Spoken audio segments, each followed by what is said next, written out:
Ард аюушийн нэрэмжит Ховд аймгийн Цэцэг сумын ерөнхий боловсролын сургууль. Аймгийн төвөөс 230 км дорших Хөдөөгийн энэ сургуулийн үйл ажиллагаанд олон нийтийн оролцоог нэвтрүүлэх, сурагчдын эцэг эхчүүдийг идэвхжүүлж, багш нартай сайн дураараа хамтран ажилладаг болгоход чиглэгдсэн ажлууд өрнөж эхэлснээс хойш тус сургууль дээр олон шинэлэг зүйлүүд бий боллоо. Эцэг эхчүүд өглөө хичээл эхлэхдээ уралдан сургууль дээр ирцгээжээ. Багш сурагчдад тэднээс хоцрохгүй хичээж сургууль руугаа яарцаадаг. Хяналтын бүлгийн эцэг эхчүүд өнгөрсөн 2 сарын хугацаанд өдөр бүр сургууль дээр ирж хичээлийн явцыг ажиглах, санал асуулгын асуулт боловсруулж, харилцан зөвлөлдөх, санал асуулга авах гээд тун завгүй ажиллаж ирэв.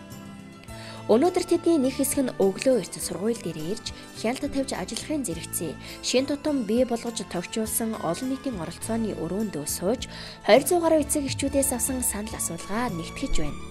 Бас нэг танхимд эцэг эхчүүд 1-р ангийн сурагчдын хичээлд ажиглалт хийж тайлан туншилгаа явуулж байна.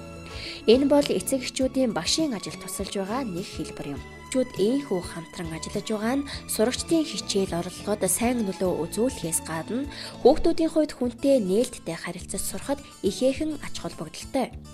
Энд эцэг эхчүүд өөрсдийн сайн дурын ажлаа хэрхэн төлөвлөх талаар зөвлөлдөж байна. Ийхүү эцэг эхчүүдийн сайн дурын үйл ажиллагаа Цэцэг сумын сургуулийн өдөр тутмын ажлуудын нэг хэсэг нь болжээ. Одоо манай хяналтын боглоо өглөө 8 цагт ирээд одоо сурагчид хэр хоцорж байна. Багш нар цагаасаа их хоцорж байна уу? Хичээлийн идэх чанар шаардлага хэр хангаж байна. Тэгээ хүүхдүүд дөрөв тувцаа өмсөж байна уу гэдэг дээр манай эцэг эхчүүд байнгын хяналттай. Сурагчдын хичээлийн явцыг ажигласан хэд хоногийн ажиглалтынхаа дараа тэд нэгэн санаачлага дэвшүүлсэн нь хичээлийн дэвтрээ цэвэр эдлэж хэрэглэж сурах, зөв сайхан бичих соёлыг дээшлүүлэхийн тулд сурагчид болон багш нарын дунд цэвэр сайхан бичгийн аяныг өрнүүлсэн явдал байв. Цэцэг сумын сургуулийн болон олон нийтийн багийнхан, олон нийтийн оролцоод сургууль төслийн гарааны сургалтаас сурч мэдсэн зүйлүүдтэй тулгуурлан бүгдээрээ хамтарч сургуулийн тулгамдж буй асуудлыг тодорхойллоо. Ингэснээр юуны өмнө сургуулийн анги бүлгүүдийн эцэг эхийн хурлын хуучин хямаагийг халж шинэлэг чөлөөтэй өр өгөөжтэй арга хэлбэрүүдийг ирж хаях шаардлагатай байгааг олж харжээ. Үүний үр дүнд гаргаж ирсэн шинэлэг зүйлүүдийн нэг нь багш болон эцэг эхийн ганцаарчилсан уулзалт юм. Энэ төсөл хэрэгжиж энэ ойлголтыг өгснөөр бид нар ямар ойлголтыг авсан бэ гэвэл тухайн эцэгтэй ганцаарчилж тухайн хүүхдийн тухайд л одоо онцгой хэв шинж тэр одоо болж бидэхгүй сул тал ч юм уу гарч байгаа их замжилтын талаар ярихыг хичээж ажиллах болсон. Эцэг эхчүүдийг сургууль руу хандуулах, эцэг эхийн хурлыг үр дүнтэй болгохын төлөө санаа бодлоо уралдуулсны жишээ нь ахиц амжилтын захидал илгээх, эцэг эхчүүдтэй урьдчилан зөвлөлдөх, дуут мессежээр тэднийг урих зэрэг санаачилгууд юм. За тэгэл явуулсан чинь манай ингээ эцэг эхчүүд нөгөө ирдэггүй эцэг эхчүүд биш бүр аауд голчлон ирээд аауд нь одоо сайнэр нөлөөлсөн юм шиг санагдаж тэгээд ангийнхаа удирдлынхаа үйл ажиллагааг ярьсан байгаа. Тухайн эцгийн боломжтой цагийг судалж агаад утсаар одоо ч их чөлөөтэй болсон чинь эцгийг хүүхд бүгдэнд нь утас байна. Одоо та боломжтой юу аль хэзээ ирж хүүхдтэй уулзах уу, нэн шаардлагатай уулзах эцэг эхчүүдээ ирэмблэн эсвэл одоо цаг үеийн холбоотой ажиллаа ярилцах бол бас тухайн ажиллаа ирмэлж байгаа уцтаад ингээ ярьдаг байгаа.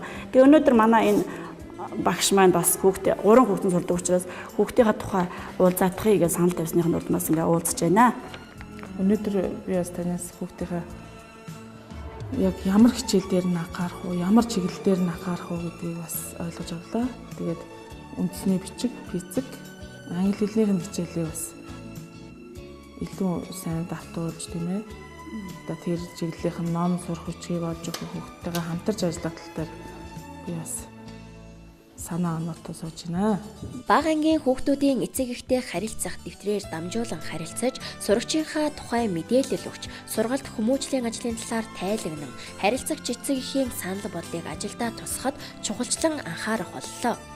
Сургуулийнхаа үйл ажиллагааг олон нийтийн хамтын оролцоотойгоор явуулдаг болгохын төлөө хичээж ажилласнаар Цэцэг сумын сургуульд хүүхэд багш эцэг эхийн гурвалсан холбоо харилцаа шин түвшинд очиж эцэг эхчүүдийн бүлгүү түншлэгч байгууллагууд олон нийтийн өргөн оролцоонд суурилсан сайн дурын үндсэн дээрх хамтын ажиллагаа идэвхжиж хүүхдийн сурлах хүмүүжлийг бүх нийтийн үйл хэрэг болгох бодит алхам тавигдаж байгааг харж байна. Одоо энэ эцэг эхчүүдийн зөвлөл бидний дотоод үйл ажиллагаанд хяналт хийснээр бидний одоо дутагдж байгаа зүйлүүдийг олж хараад одоо бусад байгууллагууд аж ахуй нэгжүүдэд бол хүсэлт санал тавьсны үндсэн дээрээс түншлэгч байгууллагууд бол бидэнд хандж байна. Жишээ нь одоо 2 банк багш ажилчдын цалингийн зээлийн хүүг одоо бууруулж за мөн багш ажилчид сурагчдад карт нээж ажиллаж байна. За тэгээд одоо эмнэлгийн болохоор үн төлбөргүй багш ажилчдыг үн төлбөргүй шинжилгээнд хамруулж байна. Сурагчдыг амны хөндийн үйлчлэгт бас хамруулсан байгаа. За цэцэрлэг хамтын үйл ажиллагаагаараа одоо аргал түүх мөн зарим сургалтын үйл ажиллагаанууд дээр одоо дэмжиж ажиллаж байгаа. Тус сургуулийн халуун мөлийн нэгэн хэсэг нь болсон их хариуцлагатай эцэг эхчүүдийн сайн нөлөө өдрөөс өдөрт хариуцж сургуулийн бүх хүүхдийн эцэг эхчүүд үүнд татагдан орж байгаа нь тэдний анх төсөөлж байсан төсөөлөл бодиттой зүйл болон бийжиж байгаагийн илрэл гэж хэлж болно.